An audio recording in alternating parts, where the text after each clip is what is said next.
Share बाजारातील ऐतिहासिक तेजीचा कल सोमवारी 27 मेला आठवड्याच्या पहिल्या दिवशीही कायम राहिला। सकाळी बाजार उघडताच शेअर बाजाराने नवीन सर्वकालीन उच्चांक नोंदवला आणि व्यवसायादरम्यान मिड कॅप निर्देशांकानेही विक्रमी उच्चांक गाठला। बीएसई सेन्सेक्सने 75,679 अंकांची पातळी गाठली तर निफ्टीही 23,043 अंकांवर पोहोचला। दरम्यान बाजाराच्या तेजीचा सकाळच्या सत्रात अदानी समूहाला सर्वाधिक फायदा झाला, तर सूचीबद्ध 10 पैकी 9 कंपन्यांचे शेअर्स वधारले तर फक्त अदानी एंटरप्राइजेसच्या शेअरमध्ये घसरण दिसली। आठवड्याच्या पहिल्या व्यवहाराच्या दिवशी दोन्ही शेअर बाजार निर्देशांक बीएसई आणि एनएसई हिरव्या रंगात रंगले। बीएसई सेन्सेक्सची 214.20 अंकांच्या वाढीसह 75,624.59 पातळीवर ओपनिंग झाली, तर एनएसई निफ्टी 23,038.95 अंकांवर उघडला। सुरुवातीच्या व्यापार सत्रात निफ्टी 57.40 अंकांच्या किंचित वाढीसह 23,014.50 स्तरावर व्यवहार करत होता। दरम्यान बाजारातील तेजीचा बॉम्बे स्टॉक एक्सचेंजला सर्वाधिक फायदा होत असून बीएसईचे मार्केट कॅप रेकॉर्डवर रेकॉर्ड करत आहेत।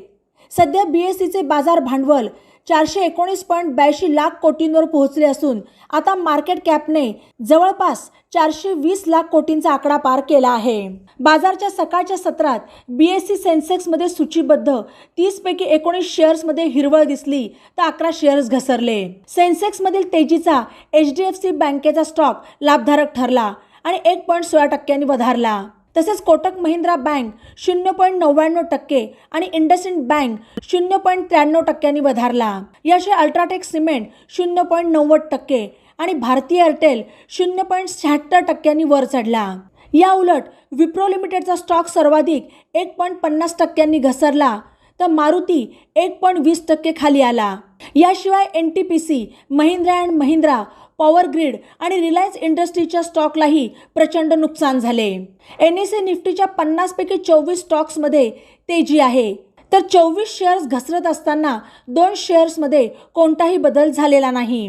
डिव्हिस लॅबच्या स्टॉकने सर्वाधिक 5.52% झेप घेतली तर हिंदाल्को 1.45%, अदानी पोर्ट्स 1.15%, इंडसइंड बँक 1.06% आणि एचडीएफसी बँक 0.99% वाढीसह व्यापार करत आहे।